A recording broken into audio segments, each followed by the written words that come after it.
وبركاته نحمده ونصلي على رسوله الكريم أما بعد الحمد لله আল্লাহ পাক রব্বুল আলামিনের দরবারে অসংখ্য শুকরিয়া আদায় করছি যেই মহান রব্বুল আলামিন আমাদেরকে দুনিয়ার বিভিন্ন ফিতনা ফাসাদ এবং কর্মব্যস্ততা থেকে মুক্তি দান করে মাদ্রাসা হুজ্জাতুল ইসলাম নামক একটি দ্বীনি শিক্ষা প্রতিষ্ঠানে বসার তৌফিক দিয়েছেন। এজন্য অন্তরের অন্তঃস্থল থেকে শুকরিয়া আদায় করি আলহামদুলিল্লাহ। দীর্ঘ সময় ধরে আমাদের সামনে গুরুত্বপূর্ণ আলোচনা হয়েছে, এগুলো আমাদের জন্য পালনীয়, অবশ্য পালনীয়। আমরা মাদ্রাসায় পড়তে দিয়েছি, তাদেরকে সঠিক লাইন কিভাবে কি চালাবো এগুলো আমাদের মাদ্রাসার কর্তৃপক্ষ যারা আছেন বা উলামায়ে কেরাম যারা আছেন তাদের থেকে শিখতে হবে। আমি আমার সন্তানকে যে পর্যন্ত নিতে চাচ্ছি সেই পর্যন্ত কেউ পৌঁছেছে এমন কাউকে অনুসরণ করে তারপরে সন্তানকে সামনে এগিয়ে নিয়ে যাব। আমি যদি আমার সন্তানকে ব্যারিস্টার বানাতে চাই, তাহলে একজন দক্ষ ব্যারিস্টার যিনি ইতিপূর্বে ব্যারিস্টার হয়েছেন এবং তার কর্মক্ষেত্রে তিনি সফল, এমন একজন ব্যক্তির পরামর্শ নিয়ে আমার সন্তানকে ব্যারিস্টার বানাবো। আমি আমার সন্তানকে ডাক্তার বানাতে চাই, অথচ আমি নিজে ডাক্তার নই। সেক্ষেত্রে আমার করণীয় হলো যে আমি নিজে আমার নিজের পরামর্শে সন্তানকে চালাবো না, বরং একজন এমবিবিএস ডাক্তার তার পরামর্শ নিয়ে আমার সন্তানকে চালাবো। আমার বাবা আলেম নন, মাদ্রাসায় লেখাপড়া করেছেন, মাঝামাঝি পর্যন্ত করেছেন, পুরোপুরি সম্পন্ন করেননি। তো তিনি ভেবেছেন যদি তার সন্তানকে আলেম বানাতে হয় তাহলে তার পরামর্শ নিয়ে যদি আমাকে চালান তাহলে আলেম বানাতে পারবেন না। তাই তিনি আমাকে চরমনাই মাদ্রাসার তৎকালীন মুহতামিম ছিলেন হযরত মাওলানা নুরুল হুদা ফয়জি সাহেব হুজুর, তার পরামর্শে আমাকে চালিয়েছেন। আমি সে 9 বছর বয়স থেকে এখন পর্যন্ত হুজুরের পরামর্শে চলছি। বলার উদ্দেশ্য হলো আমার বাবা আলেম নন, এজন্য তার নিজের পরামর্শে চালাচ্ছেন না, তার পরামর্শে চালাচ্ছেন যিনি একজন দক্ষ আলেম, যে নির্ভরযোগ্য, গ্রহণযোগ্য এমন একজন ব্যক্তির পরামর্শে আমাকে পরিচালনা করতেছেন। আপনি যদি চান যে আপনার সন্তানকে আলেম বানাবেন, আলেমা বানাবেন, হাফেজ বানাবেন, হাফেজা বানাবেন, নিশ্চয়ই আপনাকে নির্ভরযোগ্য, গ্রহণযোগ্য কোন আলেম অথবা আলেমার পরামর্শ নিয়ে আপনার সন্তানকে সামনে এগিয়ে নিতে হবে। অন্যথায় আপনি ভুল করে ফেলবেন। আপনি কিছু জিনিস ভালো হিসেবে করবেন কিন্তু সেটা ভালো হবে না। ধরেন শীতের দিনে, এখন গরমের সিজন, উপরে ফ্যান চলতেছে, যে শীতের সময় কোনো ব্যক্তি যদি খুব প্রচন্ড কনকনে শীত, তার মধ্যে কেউ যদি ফ্যান ছেড়ে দেয়, যে গরমের সিজনে দেখেছিলাম ফ্যান ছাড়তে, তো আমি এখন ফ্যান ছেড়ে দিই, ফ্যান ছাড়লো, বিদ্যুৎ ব্যয় হলো অথবা পাখা দিয়ে বাতাস করলো, কিন্তু শীতের দিনে এই বাতাসটা আপনার জন্য ক্ষতি হয়ে যাবে। তো কখন ফ্যান লাগবে, কখন ফ্যান লাগবে না, এই বিষয়গুলো নির্ণয় সবাই করতে পারবে না। যারা নির্ণয় করতে পারবে তাদেরকে অনুসরণ করতে হবে। এই বিষয়গুলো আমরা খুব খেয়াল করব। আমরা আমাদের সন্তানদেরকে দ্বীনি লাইনে শিক্ষা অর্জনের জন্য পাঠিয়েছি মাদ্রাসায়। এখানে পড়াশোনা করার দ্বারা যে বিষয়গুলো খেয়াল করা হয়, স্কুল কলেজে সেখানে পড়ানো হয়, কিন্তু সেই পড়াটা বাসায় গিয়ে আমল করলো কিনা সেটা কিন্তু দেখা হয় না। কিন্তু আমাদের মাদ্রাসাগুলোতে যখন বাচ্চাদেরকে পড়তে দেওয়া হয়, সেই বাচ্চা বাসায় গিয়ে বাবা মায়ের সাথে ভালো আচরণ করেছে কিনা, সেই বাচ্চা বাসায় গিয়ে টিভি দেখেছে কিনা, গেমস খেলেছে কিনা, এই সকল বিষয়গুলো তাকে তদারকি করা হয়। 5 ওয়াক্ত নামাজ পড়লো কিনা সেটা তদারকি করা হয়।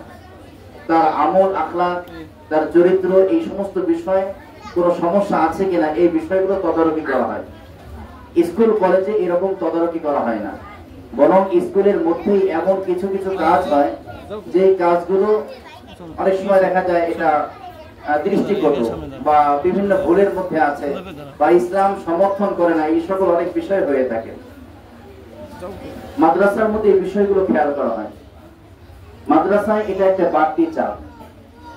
অনেক সময় দেখা যায় বাচ্চারা মাদ্রাসায় পড়তে আসতে চায় না। এর কারণ কি? এর কারণ আমি নিজে নিজে ভেবে দেখেছি। একটা কারণ হলো যে মাদ্রাসায় যেটা লেখাপড়া করে সেটা বাস্তবে আমলেও আনতে হয়, এটা একটা বাড়তি চাপ। 2 নম্বর চাপ হলো মাদ্রাসায় একই সময় একই বছরের মধ্যে তাকে একটা ক্লাস সম্পন্ন করতে হয় এবং জেনারেল লাইনে একটা ক্লাস সম্পন্ন করতে হয়, আরবি লাইনেও তাকে একটা ক্লাস সম্পন্ন করতে হয়, যেটা বাড়তি চাপ। স্কুলে শুধু জেনারেল বিষয়গুলো পড়ে, যেমন ধরেন ক্লাস 2-তে বাংলা গণিত ইংরেজি পড়ানো হচ্ছে, স্কুলেও বাংলা গণিত ইংরেজি পড়ানো হচ্ছে। মাদ্রাসায় এর সাথে সাথে কোরআনুল কারীম পড়ানো হচ্ছে, তাজউইদ পড়ানো হচ্ছে, দোয়া মাসআলা হাদিস পড়ানো হচ্ছে, এটা স্কুলে পড়ানো হয় না। এর কারণে বাড়তি চাপ আছে। এই বাড়তি চাপগুলো গ্রহণ করা হয়, এর দ্বারা সন্তানদের অনেক উপকার হয়। এই শিক্ষা তাকে শুধুমাত্র এই পার্থিব জীবনে অর্থাৎ ইহকালীন জীবনেই তাকে কিছু খাবার দাবার রুজি রোজগারের ব্যবস্থা করা হয় তা নয়, বরং এই শিক্ষা তাকে জান্নাত পর্যন্ত পৌঁছিয়ে দেয়। এই শিক্ষা তাকে শুধু নিজে জান্নাতে যাবে তা নয়, বরং আরো অনেককে নিয়ে যাবে। যদি হাফিজে কোরআন হয় তাহলে 10 জনকে সে নিজের সাথে সুপারিশ করে জান্নাতে নিয়ে যাওয়ার সুযোগ পায়। যদি একজন আলেম হয় তাহলে সে 10 জন না, হাজার হাজার লোককে সে জান্নাতে নেওয়ার মতো সুপারিশ করার সুযোগ পায়।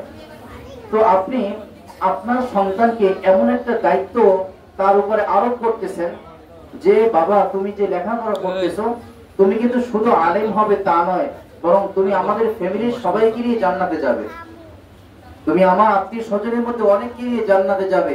এই জন্য মাদ্রাসায় পাঠানো হয়। বিষয়টা কতটা কঠিন একটা বিষয় যে শুধু পড়াশোনা করবে, পড়াশোনা শেষ তারপরে সে রুজি রোজগার করবে, কামাই করবে না, এর জন্যই শুধু মাদ্রাসায় পাঠানো হয় না। মাদ্রাসায় পাঠানো হয় তুই মাদ্রাসায় পড়বে, আলেম হবে, তুমি আল্লাহর ওলি হবে এবং তুমি আমাদেরকে নিয়ে জান্নাতে যাবে। বিশাল দায়িত্ব। যেহেতু বিশাল দায়িত্ব, অতএব কিছু করণীয় আছে। ধরেন আমি মাঝে মাঝে এলাকায় যখন বিভিন্ন জায়গায় আলোচনা বা মাহফিল কোথাও করতে যাই, তখন ঘরে বসে ওই কিতাব দেখতে হয়। যখন কিতাব দেখি তখন ঘরের সবাই, আমার মা বোন ভাই যারা আছে সবাই নীরব হয়ে যায়, কোনো কথা নেই, কোনো টাসটুস, কোনো শব্দ নাই, সব কাজ আস্তে আস্তে করে। কিসের জন্য? কারণ কিছুক্ষণ পরে সে কোথাও বয়ান করতে যাবে। তো ঠিক আপনার সন্তানকে যদি আপনি চান যে আপনার সন্তান আপনাকে নিয়ে জান্নাতে যাবে, অতএব তাকে একটু সুযোগ দেন। সে এই গুনাহ থেকে মুক্ত থাকবে, এই অপরাধ থেকে মুক্ত থাকবে, অন্যায় থেকে মুক্ত থাকবে, এই গুণে গুণান্বিত হবে। এই ফিকির আপনাকে থাকতে হবে, এই ফিকির, এই সুযোগ আপনাকে করে দিতে হবে। প্রয়োজন বোধে তার জন্য আপনাকে অনেক মেহনত করতে হবে, মুজাহাদা করতে হবে। এই সন্তানের জন্য প্রয়োজনে আপনার হারাম যদি কোনো উপার্জনের লাইন থাকে, সেই লাইনকে দ্রুত না হলেও অন্ততপক্ষে ধীর গতিতে সেই লাইনগুলো বন্ধ করে দিতে হবে। যদি মনে হয় যে আমি আমার সন্তানকে কিছু বানাতে চাচ্ছি, আলেম বানাতে চাচ্ছি, তাহলে আমার সন্তানের এই আলেম বানানোর ক্ষেত্রে কোন কোন বাধা আছে, প্রতিবন্ধকতা আছে, সেই প্রতিবন্ধকতাগুলো বন্ধ করতে হবে। যেমন ইমাম শাফিঈ রাহমাতুল্লাহি আলাইহি 4টি মাযহাবের মধ্যে উল্লেখযোগ্য একটি মাযহাব হলো শাফিঈ মাযহাব। এই মাযহাবের যিনি প্রধান ইমাম শাফিঈ রাহমাতুল্লাহি আলাইহি, তিনি ছাত্র বয়সে তার মেধা একটু কম কাজ করছিল। তিনি তার উস্তাদকে বললেন, শাকাউতু ইলা ওয়াকিঈন সুআ হিফজি, উস্তাদ আমি আমার ভুলে যাওয়ার এই রোগটা সম্পর্কে আপনার কাছে অভিযোগ দায়ের করতেছি, যে আমি যা পড়ি বেশি একটা মনে থাকে না, ভুলে যায়, আমি কি করতে পারি? ফাআওসানি ইলা তারকিল মাআসি, তিনি আমাকে উপদেশ দিচ্ছেন যে তুমি গুনাহ ছেড়ে দাও। কেন গুনাহ ছাড়বো কেন? আমি পড়াশোনা করব, মেধা দিয়ে পড়বো, গুনাহ ছাড়ার কি আছে? স্কুল কলেজে যারা পড়ে তারা কি গুনাহের কাজ করে না? তারপরেও তো তারা শিখতে পারতেছে, আমি পারবো না কেন? স্কুল কলেজে যারা পড়ে তারা ছেলে মেয়ে একত্রে, অথবা গান বাদ্য চলতেছে, বাসায় গিয়ে টিভি দেখে, গেমস খেলে, কত কিছু করে, তারপরেও তো সে একজন শিক্ষিত ব্যক্তি হয়। আমি কেন পারবো না? আমি না পড়ার কারণ হলো ইমাম ওয়াকি রাহমাতুল্লাহি আলাইহি বলেন, ইন্নাল ইলমা নূরুম মিন ইলাহি ওয়া নূরুল্লাহি লা ইউতা লিআসি। যে ইলম, এই যে ইলমটা, এটা আল্লাহর পক্ষ থেকে একটা নূর, আর নূর কোনো পাপিষ্ঠ লোককে দান করা হয় না। আতর যেমন কোনো আলকাতরা হাড়িতে রাখা হয় না, অনুরূপ ভাবে আল্লাহ প্রদত্ত এই নূর, যে নূর, যে বাল হুয়া কুরআনুম মাজিদ ফি লাওহিন মাহফুজ, কুরআনুল কারীম এর লাওহে মাহফুজে সংরক্ষিত রয়েছে। সেই সংরক্ষিত কোরআন আমার মতো নাপাক, নাখান্দা, এই গান্দা ব্যক্তির অন্তরে দেওয়া হবে না। আমাকে কি করতে হবে? আমার অন্তরকে পবিত্র করতে হবে, আমার অন্তরকে গুনাহ থেকে মুক্ত রাখতে হবে, আমার অন্তরকে অন্যায় কাজ থেকে বিরত রাখতে হবে। এই জন্য আপনাদেরকে বলবো, আপনার সন্তানকে আপনি মাদ্রাসায় পড়তে দিয়েছেন আলহামদুলিল্লাহ, কিন্তু এই জন্য আপনার সন্তান কিন্তু অনেক বড় হচ্ছে, আপনার সন্তান কিন্তু অনেক বড় আলেম হচ্ছে। আপনার সন্তান যদি বড় আলেম নাও হতে পারে, অন্ততপক্ষে গুনাহ থেকে বাঁচার জন্য যা করণীয় সেগুলো শিখে নিচ্ছে। আপনার সন্তান আপনাকে নিয়ে জান্নাতে যাওয়ার চেষ্টা করবে, আল্লাহ আপনার সন্তানকে সেই সুযোগ দিবেন। আপনার সন্তান আপনার বাচ্চার বাবা, তারপরে নানা নানি, দাদা দাদি, তাদেরকে সহকারে, আত্মীয় স্বজন সহকারে জান্নাতে নিয়ে যাবে। অতএব তাকে পথটা একটু সুগম করে দিন, এই ফিকির থাকতে হবে আপনার মধ্যে।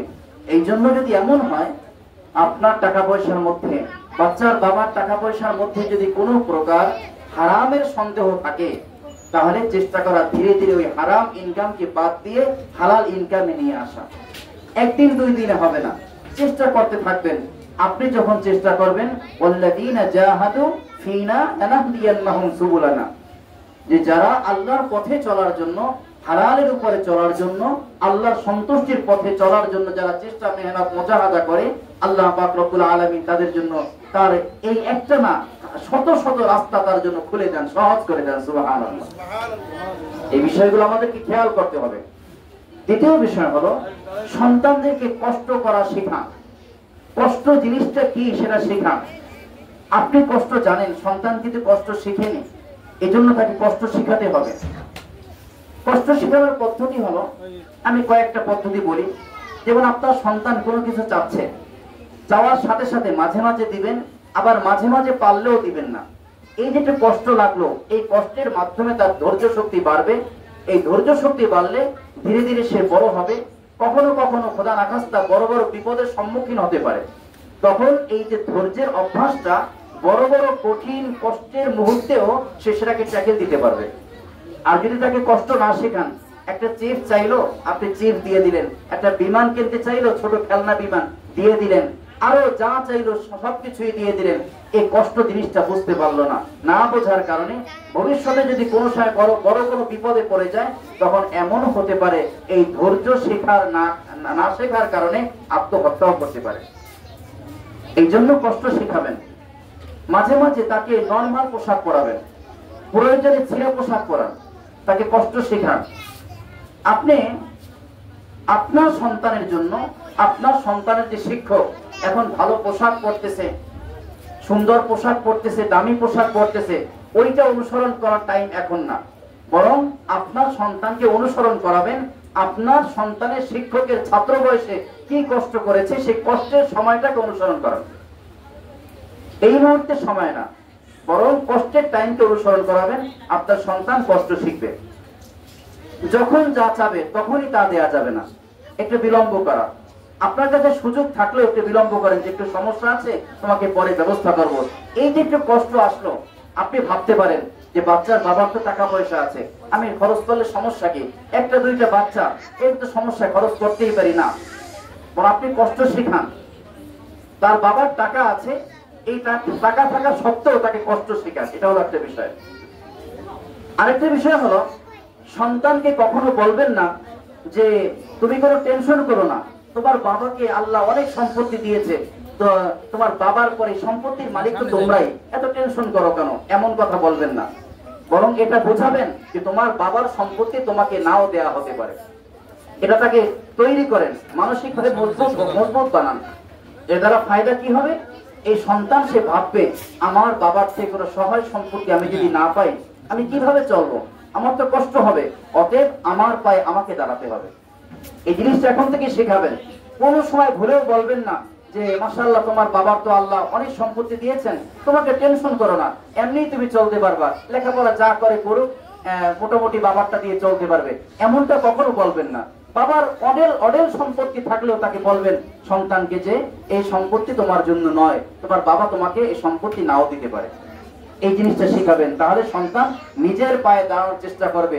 আর যদি বুঝতে পারে বাবার সম্পত্তি আমি পাবো, তাহলে সব তো পেয়েই গেলাম, নতুন করে অর্জনের কি প্রয়োজন আছে।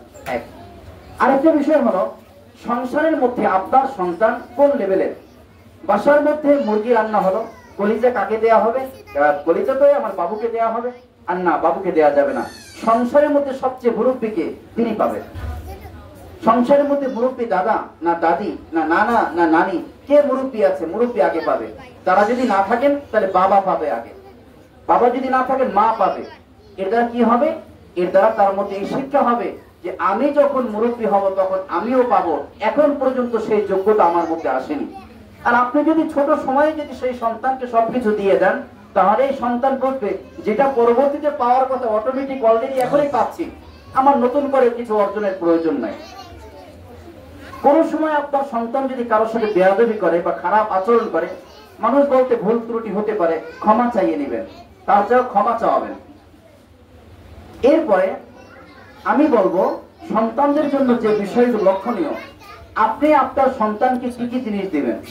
আপনার সন্তান যতদিন পর্যন্ত বড় না হবে ততদিন পর্যন্ত তার খাবার দাবারের ব্যবস্থা আপনি করবেন। আপনি বলতে বাচ্চার বাবা করবে, বাচ্চার বাবা যদি একটা খাবারের ব্যবস্থা করা হবে। 2 নম্বর কাজ হলো তার সুশিক্ষার ব্যবস্থা করা হবে। এই যে শিক্ষা ব্যবস্থা করতেছেন, মাদ্রাসায় পাঠাচ্ছেন, এদিকে খেয়াল করবেন, এই বিষয়টা আপনারা ব্যবস্থা করবেন। 3 নম্বর কাজ হলো সন্তানের যদি চিকিৎসার প্রয়োজন হয় তাহলে সুচিকিৎসার ব্যবস্থা করবেন। 3টা কাজ। কয়টা কাজ? 3টা। একটা হলো খাবারের ব্যবস্থা, 2 নম্বর হলো তার শিক্ষার ব্যবস্থা, 3 নম্বর তার চিকিৎসার ব্যবস্থা। এই 3টা কাজ করবেন। এরপরে আর কোনো দায়িত্ব আপনার নয়। বাচ্চা ভবিষ্যতে বড় হবে, তার জন্য জমি জমা করতে হবে, তার এটা সেটা এগুলো করতে হবে, এই ফিকির এরা আপনি করেন, তার ব্রেনে দিবেন না। যদি না পারেন কোনো সমস্যা নেই, সন্তানকে বুঝান যে তোমার জন্য আমি এই 3টা কাজ করব, তোমার খাবারের ব্যবস্থা, শিক্ষার ব্যবস্থা, চিকিৎসার ব্যবস্থা, 3টা কাজ আমি করব, বাকি কাজগুলো আমি করব না। তার ব্রেনে দিয়ে রাখেন, তাহলে সে ওইভাবে তৈরি হবে, সে নিজেকে মজবুত তৈরি হবে ইনশাআল্লাহ। আরেকটা বিষয় হলো মাদ্রাসায় পাঠিয়েছেন, টাইম মাফিক মাদ্রাসায় পাঠানো। দেখেন ফ্রিজের মধ্যে গোশত রাখা হয়, মাছ রাখা হয়। এখন যদি 10 দিন পর্যন্ত লাগাতার ফ্রিজে খাবার দাবার রাখেন, এরপরে 2 দিন পর্যন্ত ফ্রিজার রাখলেন না, বাইরে রাখলেন, তাহলে সেই মাছ কি টিকবে নাকি নষ্ট হয়ে যাবে? নষ্ট হয়ে যাবে। অনুরূপ ভাবে আপনার সন্তানকে হাফিজি পড়তে পাঠিয়েছেন, নাজেরা পড়তে পাঠিয়েছেন, এই সময়গুলোতে যদি বেশি সময় বাইরে থাকে তাহলে তার ব্রেনের মধ্যে, অর্থাৎ সে তার পড়াটা নষ্ট হয়ে যাবে। আপনি মনে করতে পারেন, ধরেন একটা লোক সে ফ্রিজের মধ্যে 6 মাস খাবার রাখলো, তারপরে 2 দিন ফ্রিজ থেকে বাইরে বের করে রেখে আবার ফ্রিজে রাখলো। এখন যদি বলে যে আমার 2 দিন বাইরে রেখেছি, 6 মাস তো ফ্রিজে রাখছিলাম, তো এত নষ্ট হলো কেন? নষ্ট কি সামান্য হবে নাকি পুরোটাই নষ্ট হয়ে যাবে? 6 মাসের কোনো অর্থ থাকবে? কোনো অর্থ থাকবে না। কাজেই আপনার সন্তানকে পড়াতে হলে অবশ্যই আপনাকে বেশি সময় মাদ্রাসামুখী করতে হবে। আপনি যত বেশি মাদ্রাসামুখী করবেন ইনশাআল্লাহ এই সন্তান একদিন আপনার মুখী হতে পারবে। আর এখন যদি আপনার মুখী করেন তাহলে এই সন্তান একদিন আপনার থেকে বিমুখ হয়ে অন্যদিকে চলে যাবে, ইনকামের জন্য তার হাই হুতাশ করতে থাকবে। পড়ার জন্য পাঠিয়েছেন, কষ্ট করেন, মানিয়ে নিতে হবে। বারবার বারবার সন্তানকে দেখা, এটাও সন্তানের জন্য ক্ষতিকর। একটা ছেলে মাদ্রাসায় পড়তেছে, যেই ছেলেটা আবাসিক থাকে, ফুল টাইম মাদ্রাসায় থাকে, এই ছেলেটা তার ব্রেন সবসময় মাদ্রাসামুখী থাকে। আর যেই ছেলের অবস্থা এমন, একটু পর পর বাসায় যায়, মাদ্রাসা থেকে বাসায় যখন যাবে আশপাশে হালাল জিনিস হোক হারাম জিনিস হোক যে কোনো জিনিস দেখবে, তার ব্রেনের মধ্যে ওইটা চলে আসবে। এভাবে 1টা 2টা 5টা আস্তে আস্তে তার ব্রেন বিক্ষিপ্ত হয়ে যাবে। তখন ওই পরিমাণ পড়াশোনা পারবে না যেই পরিমাণ পড়াশোনা ওই ছেলেরা পারবে যারা আবাসিক থাকে। এই জন্য যতটুকু সম্ভব মাদ্রাসা মুখী রাখা, মাদ্রাসা আবাসিক রাখার চেষ্টা করা। বিশেষ করে যারা হাফিজি পড়ে, যারা নাজেরা পড়ে, এদেরকে অবশ্যই হাফিজি মানে মাদ্রাসায় রাখার চেষ্টা করা। আরেকটা কথা আপনাদেরকে জানিয়ে এর আগেও রেখেছিলাম, সেটা হলো আমাদের মাদ্রাসায় যে ধারা চলতেছে সেটা হলো শুধু হাফেজ হবে তা নয়, হাফেজ হবে, মাওলানা হবে। মাওলানা যারা হবে তারা একই সাথে মাওলানা লাইনে সে একজন দাওরা হাদিস পাস মাওলানা হতে পারবে, সাথে সাথে আল হাইয়াতুল আউলিয়া থেকে মাস্টার্সের সমমান সার্টিফিকেট পাবে। অন্য দিক থেকে সে আবার আমাদের ভিন্ন একটা ধারা আছে, আমরা মাদ্রাসায় লেখাপড়ার সাথে সাথে ক্লাস 4 থেকে আমরা সরাসরি স্কুলে বই পড়াবো। অলরেডি ঢাকায় শুরু হয়ে গেছে, এখানেও শুরু হয়ে যাবে ইনশাআল্লাহ। এই ধারাটা বাংলাদেশে হাতে গোনা কিছু মাদ্রাসা আছে, তার মধ্যে ওই সিলেবাস আমরা অনুসরণ করতেছি। অর্থাৎ আমাদের মাদ্রাসায় যারা পড়বে তারা ক্লাস 4 থেকে নিয়ে ক্লাস 3 পর্যন্ত মাদ্রাসা সিলেবাস অনুযায়ী পড়বে, আর ক্লাস 4 থেকে নিয়ে একেবারে মাস্টার্স পর্যন্ত ইনশাআল্লাহ স্কুলের বইও সাথে সাথে পড়বে। কেমনে পড়বে এর ব্যাখ্যা এর আগেও দিয়েছিলাম। আজকে শুধু এতটুকু আপনারা মেসেজ দিবেন, সেটা হলো এই ব্যবস্থা থাকবে, সে কলেজ ইউনিভার্সিটি থেকেও সে অনার্স মাস্টার্স করতে পারবে। তবে আমাদের মূল উদ্দেশ্য কি না স্কুল পড়ানো না, স্কুল পড়া হয়ে যাবে, কিন্তু স্কুলের উদ্দেশ্যে আমরা মাদ্রাসায় পাঠাইনি। আমরা পাঠিয়েছি আমার সন্তান একজন যোগ্য আলেম হবে, হাফেজ হবে, মুফতি হবে, যুগ সচেতন আলেম হবে। এই জন্য জেনারেলের যে প্রয়োজনীয়তা আছে সেই প্রয়োজনটা আমরা মেটানোর ব্যবস্থা করব। আমরা আজকে কয়েকটা বিষয়, একটা হলো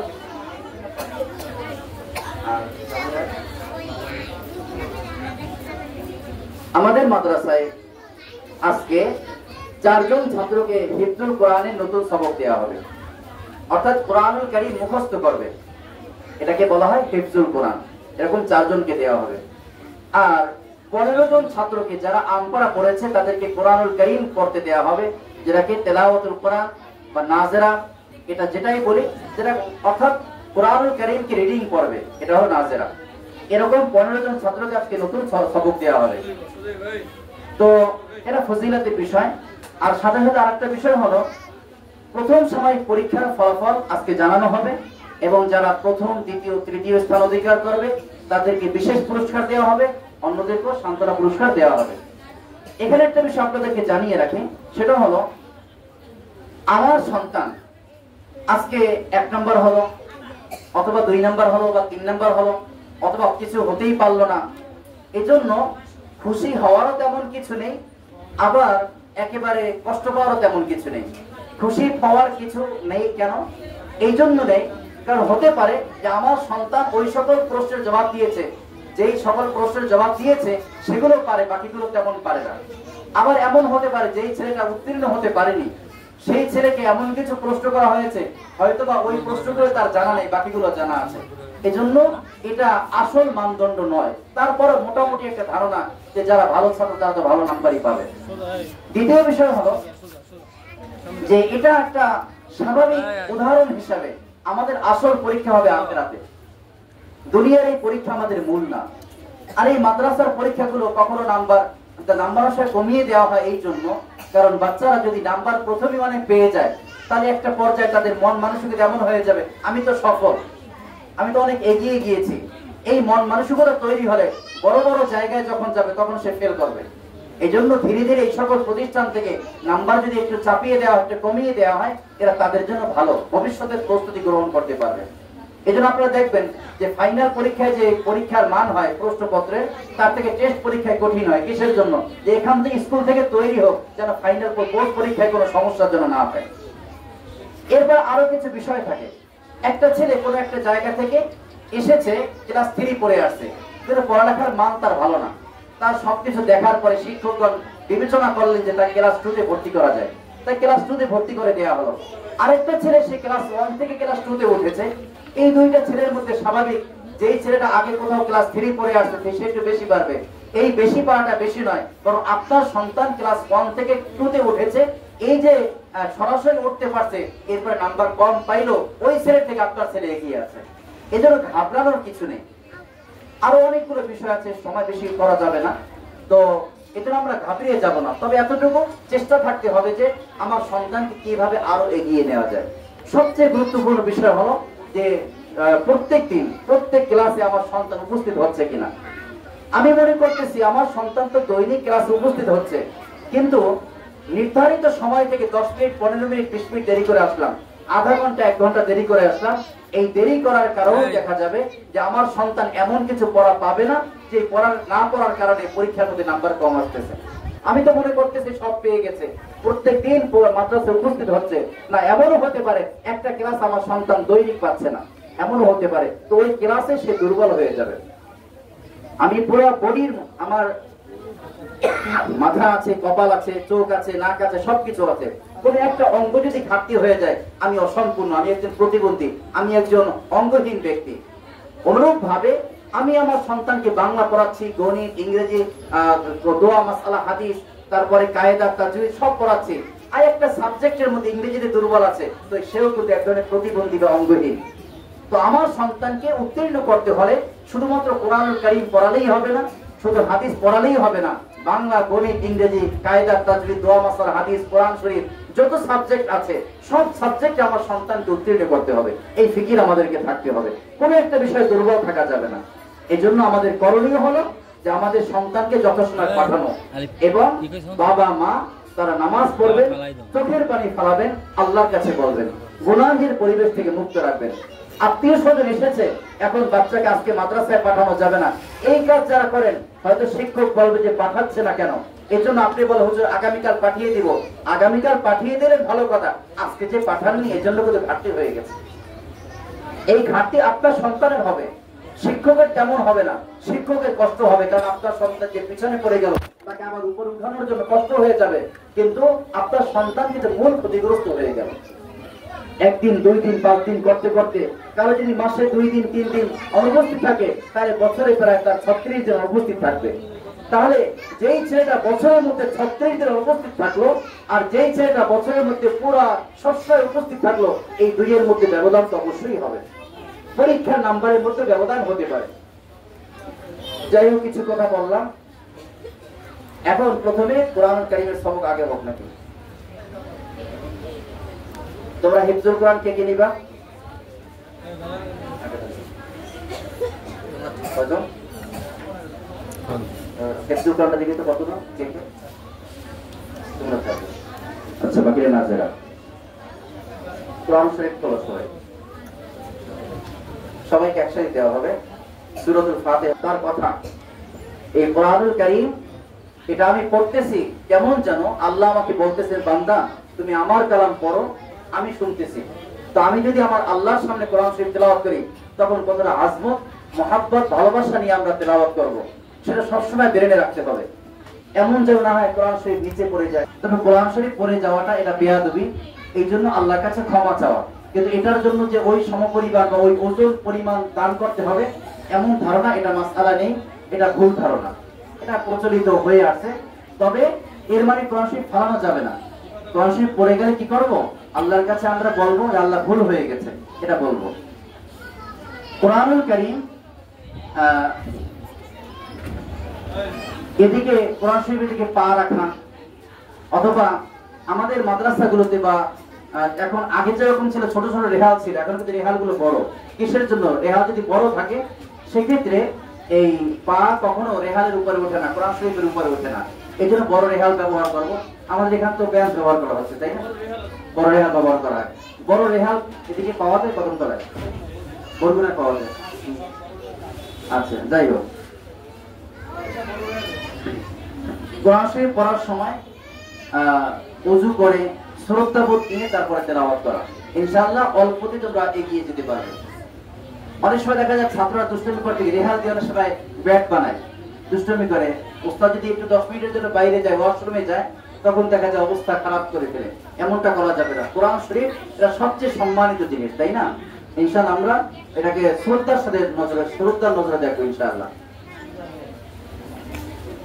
কোরআনুল কারীম এর মধ্যে 6666 আয়াত আছে, তবে অনেক উলামায়ে কেরাম বলেন যে না, আরো কম হবে। তবে নির্ভরযোগ্য এটাই যে আরো কম হবে। তো কম হোক আর 6666 আয়াত ওটা মূল বিষয় নয়, বরং মূল বিষয় হলো যে কোরআনুল কারীমের সূরা ফাতিহা থেকে সূরা নাস পর্যন্ত যা আমরা দেখতেছি পুরোটাই কোরআন শরীফ। এটা কি রকম? ধরেন আমি বললাম আমি এখান থেকে কদমতলা যাব, সেখান থেকে ইটবাড়িয়া যাব। এখন আমি এখান থেকে কদমতলা যাব, এখানে দিয়ে মানে এই লেখাটা লেখার পরে দাড়ি দিলাম, এরপরে ওখান থেকে ইটবাড়িয়া যাব, দাড়ি কয়টা হলো? 2টা। তো 2 দাড়ি মানে 2 আয়াত। এখন আমি যদি বলি যে এখান থেকে কদমতলা যাব, তারপরে ওখান থেকে ইটবাড়িয়া যাব, মাঝখানে কমা দিলাম, আয়াত কয়টা হলো? তার মূল বিষয় কিন্তু আমার চলে আসলো। আমি যদি এখন এক আয়াত বলি তাতেও এখান থেকে ইটবাড়িয়া যাব, আর যদি আয়াত বলি কয়টা? 2টা, তাতেও কোথায় যাব? ইটবাড়িয়ায় যাব। তো আয়াত বেশি হোক আর কম হোক এই কারণে কোরআন শরীফের তারতম্য হয় না, বরং আমরা যে কোরআনুল কারীম এই যেটা দেখতেছি, এই যে এইটা সূরা ফাতিহা থেকে সূরা নাস পর্যন্ত যা দেখতেছি এটাই কোরআন শরীফ। এর বাইরে একটা আয়াতও নাই, এর বাইরে আর কি নাই, একটা আয়াত নাই, সম্পূর্ণ এর মধ্যেই রয়েছে। কোরআনুল কারীমের মধ্যে 30 পারা ভাগ করা হয়েছে, 30 পারা। এর মধ্যে মোট সূরা হচ্ছে 114 সূরা। এই সূরাগুলো নাজিল হয়েছে এক হিসাবে, আবার এখানে লেখা হয়েছে আরেক হিসাবে। তো নাজিলের হিসাবে প্রথম সূরা হলো সূরাতুল আলাক, ইকরা বিসমি রাব্বিকাল্লাযী খালাক, খালাকাল ইনসানা মিন আলাক। আর লেখার হিসাবে সূরা ফাতিহাকে সর্বপ্রথম রাখা হয়েছে। এটা অত্যন্ত ফজিলতপূর্ণ একটি সূরা। পুরো কোরআন শরীফের মধ্যে যত কিছু আছে, যত বিষয়বস্তু আছে, সমস্ত বিষয়বস্তুকে মহান রব্বুল আলামিন এই সূরা ফাতিহার মধ্যে রেখেছেন। সুবহানাল্লাহ। আমার সূরা ফাতিহার মধ্যে যা কিছু আছে সব নিয়ে এসেছেন একটা আয়াতের মধ্যে। সে আয়াত হলো ইয়্যাকা না'বুদু ওয়া ইয়্যাকা নাস্তাঈন। মানে হলো কি? মানে হলো হে আল্লাহ, আমরা একমাত্র আপনারই ইবাদত বন্দেগী করি এবং একমাত্র আপনার নিকটে সাহায্য প্রার্থনা করি। তো পুরো কোরআন শরীফের যতগুলো বিষয়বস্তু, সব বিষয়বস্তু সারমর্ম হলো এটা যে হে আল্লাহ, আমি কি বলে, আমি একমাত্র আপনারই ইবাদত বন্দেগী করি এবং আপনার নিকটেই সাহায্য প্রার্থনা করি। এটাই হচ্ছে মূল বিষয়। যাই হোক, আমরা আজকে শুরু করব। সবাই দুরূদ শরীফ পড়ো। আল্লাহুম্মা সাল্লি আলা মুহাম্মাদিন ওয়া আলা আলি মুহাম্মাদ কামা সাল্লাইতা আলা ইব্রাহিম ওয়া আলা আলি ইব্রাহিম ইন্নাকা হামিদুম মাজিদ। আল্লাহুম্মা বারিক আলা মুহাম্মাদিন ওয়া আলা আলি মুহাম্মাদ কামা বারাকতা আলা ইব্রাহিম ওয়া আলা আলি ইব্রাহিম ইন্নাকা হামিদুম মাজিদ। বলো সবাই, বলো রব্বি ইয়াসসির ওয়া লা তুআসসির ওয়া তাম্মিম আলাইনা বিল খাইর রব্বি ইশরাহ লি সাদরি ওয়া ইয়াসসির লি আমরি ওয়াহলুল উকদাতাম মিন লিসানি يفقهوا قولي وبك نستعين يا مستعان وبك نستعين يا فتان.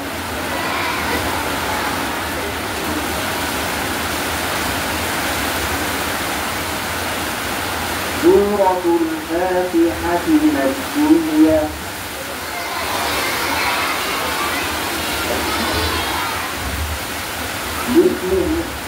بسم الله الرحمن الرحيم.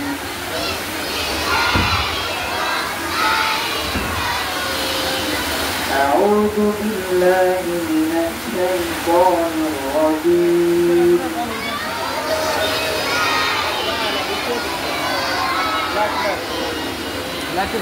بسم الله الرحمن الرحيم.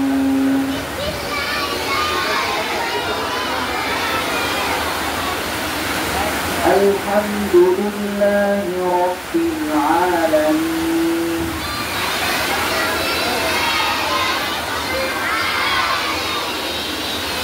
الرحمن الرحيم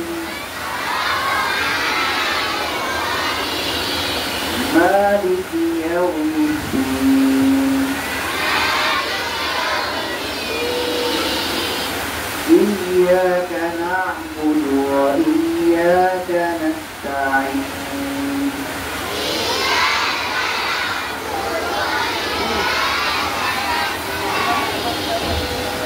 اهدنا الصراط المستقيم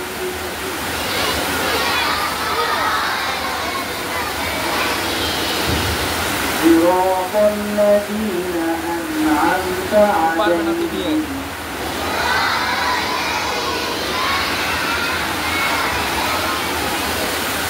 غير المغضوب عليهم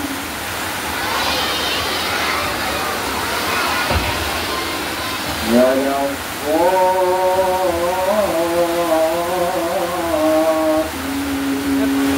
الضالين آمين.